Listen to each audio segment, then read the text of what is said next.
How you doing, YouTube? Matt Massive Beer Reviews back with some motherfucking homebrew, son.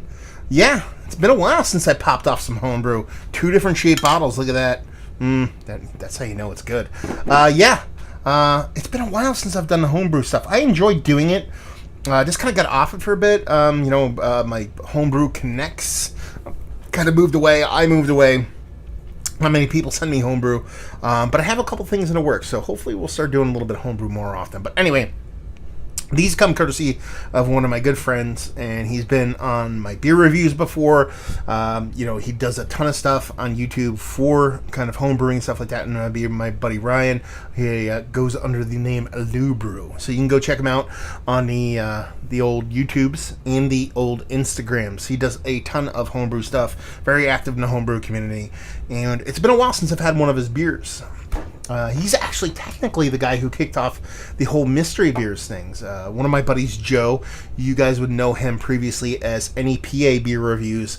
He is now a brewer. He actually works at River Horse Brewing down in kind of centralish Jersey.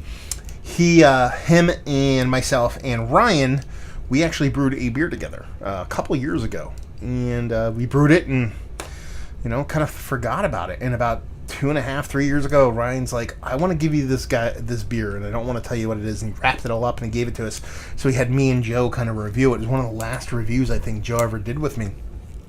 And we ended up guessing, this is the fucking beer we fucking made. But he kind of kicked off the whole mystery beer thing, which is pretty fucking cool. But anyway, he dropped these off where he lives out in Wilkes-Barre, where I moved away from. I still go back there to get my haircut. We kind of met up real quick, shot the shit for a minute, and he dropped both these off. And these are Imperial Stouts. This is a base Imperial Stout here, and this is a vanilla version here. So we're going to do them side by side and see what's what. He told me the name. I forget the name, but it's his fault because I told him to text me the name so I could actually talk about the name on here. So he forgot to do that, so you just it's a HomeBrew. That's what you know. So look at all this shit, Mad Crooked. Get that right. There you go, buddy. So anyway, let's see what we got going on here. So what we have over here on my left, which would be your right, is the vanilla version of the Imperial Stout. And then we have the base kind of over here. Kind of excited to give this a whirl. Kind of screwing up my whole thing here. Should get that all out. We good to go? There we go. What do we have going on?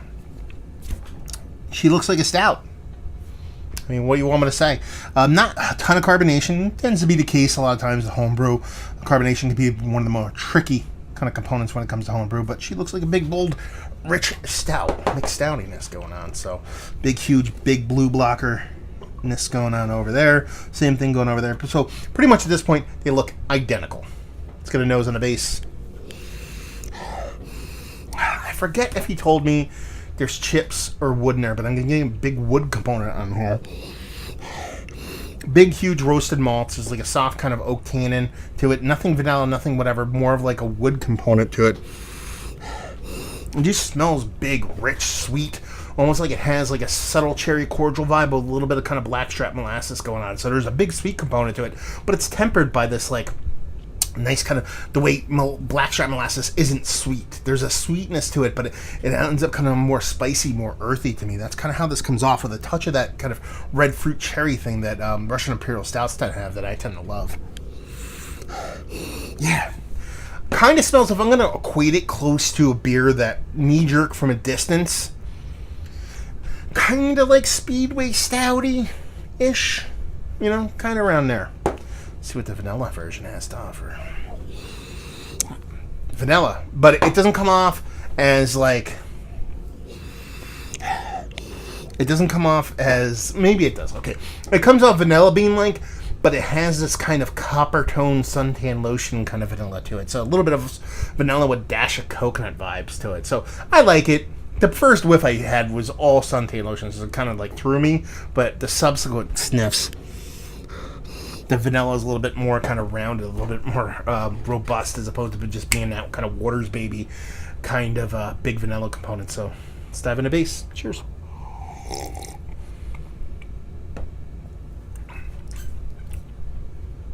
Ooh, that's big and boozy. Yeah, it's got a booziness kind of on the back, but it's not in like a burny, kind of hot kind of way. It's just you get this big pop of evaporative alcohol. It's drying. It's quite drying. You get that big roasted malt to it, which is nice. And you get that little pop of the evaporative alcohol. And you get a lot of dryness from it. I think that's coming from the bittering from the hops. I think that's coming from that kind of stringent, kind of roasted maltiness. And that's where I get that kind of wood component from it, too. It tastes like it has a lot of wood involved. Not necessarily overt oakiness and flavor or anything beyond that as far as like vanilla or anything like that, but it just has this big drying component to it. Could that be a yeast thing, too? Sure. But I forget what he told me was in there, so I'm kind of thinking this might have oak chips involved.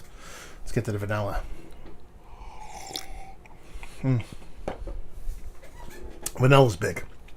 Even when I go to take a sip, you kind of do that whole kind of you breathe in thing you want to do when you drink beer.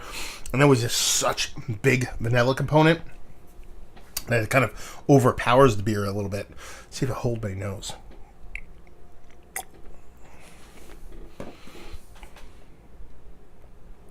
See, that's much nicer. You actually force yourself not to breathe in. You don't get that huge vanilla nose on it, which kind of leads into the beer. So it's kind of like an overpowering vanilla component. If you actually purposely go out of your way not to breathe in and taste it, there's actually a nice balance of vanilla in there. Sure, it's still bigger than the beer, and it's quite a bit of vanilla, but it doesn't come off way as knee-jerk kind of huge as if you just kind of huff in while you actually take a sip.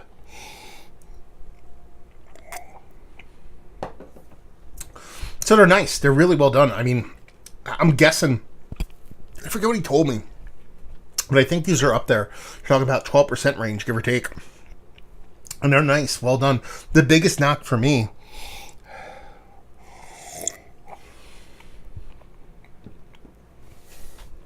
is the carbonation.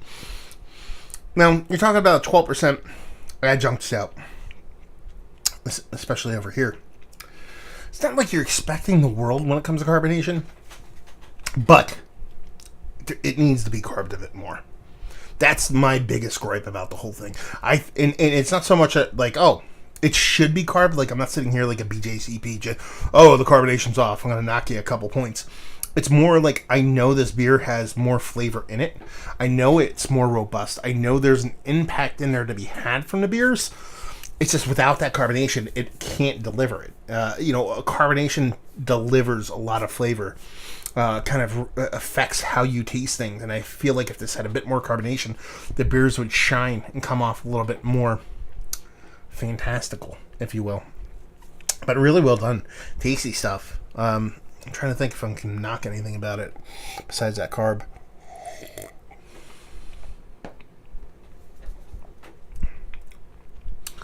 Nah, man. It's big. It's huge. There's a sweetness to it, but there's enough bittering in multiple ways to balance off that, and I like that. And the chocolate in it, there's a chocolate component that I believe is all malt driven, but it comes off as like powdery cocoa-like, which really kind of turns me on. So this is tasty stuff, Ryan. I dig it, And for those of you out there going, oh, it's his buddy, this is what he's just going to say nice things. Listen, the reason Ryan gave me these is because I will shit on them if they suck ass. Kind of like the vanilla one. Yeah, you just fucked up in the vanilla. You went a little bit too heavy-handed. It's nice, especially if you don't kind of huff in on it. It works. But this side, dealing with good stuff, man. I kind of dig it. I dig it quite a bit, so yeah. Little fun little homebrew jammers. Haven't done those in a while, so I'm kind of excited. Hopefully get a couple more. I have a couple people that actually been telling me they're going to send me stuff. A local guy and a couple people said they're going to mail me on stuff, so hopefully that happens sooner rather than later. So yeah, I'm going to skip the whole is it this, that, and the other thing, and just say it's pretty damn good stuff. Go check out Ryan in his channel, Brew. Like I said, he does a ton of homebrew stuff on his channel. Go check out his Instagram, Lou Brewing, I believe is how it goes on the Instagram. He's changed it a couple times. And follows escapades. He's kind of like he's in and out of brewing for a while, and he's kind of gone ape shit over the past year or so, and to the point where he's going to homebrew competition up there in Rhode Island this year. So good luck to him on that. But tasty stuff, dude, and I appreciate you dropping them off. So there you go, a little bit of homebrew. I don't know, Tuesday, Wednesday, Thursday, Friday, Saturday, Sunday. I don't know when I'm going to post it. Hopefully you guys enjoyed it. Down there if you want to talk about it. Massive Beers if you want to check me out doing the social media stuff. Beer Massive if you want to check me out doing the whole podcasting thing. And go look at my old reviews. You'll find Ryan in there kind of chugging some beers with me, which is nice. If you actually go back into a PB&J Framing Hammer review from when I first started reviewing, it'll be me, my buddy Joe, and Ryan the day we brewed that beer I was talking about. So go check that one out. So hopefully you guys enjoyed our review. Hopefully enjoying a nice little homebrew right now. Hope to see you next time. Cheers.